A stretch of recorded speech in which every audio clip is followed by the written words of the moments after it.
তো গাইস লেবু একটা জাম্বুরার মতন হয়েছে সাইজ, দেখতেই পারতেছেন কত বড় বড় লেবু এক একটা। মাশাআল্লাহ অনেক বড় বড় লেবু। এই যে উপরেও আছে, উপরেও আছে, প্রত্যেকটা ঢালে ঢালে মাশাআল্লাহ লেবু আছে। লেবুগুলো অনেক বড় বড়। এটা হলো কাগজি লেবু গাছ।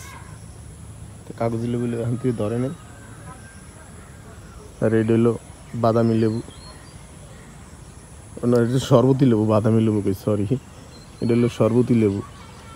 বাদামি লেবু তো লম্বা থাকে। এই যে বড় বড় একটা লেবু, ক্যামেরায় আসলে দেখা যাইতেছে ছোট ছোট, কিন্তু মাশাআল্লাহ লেবু বড় বড়।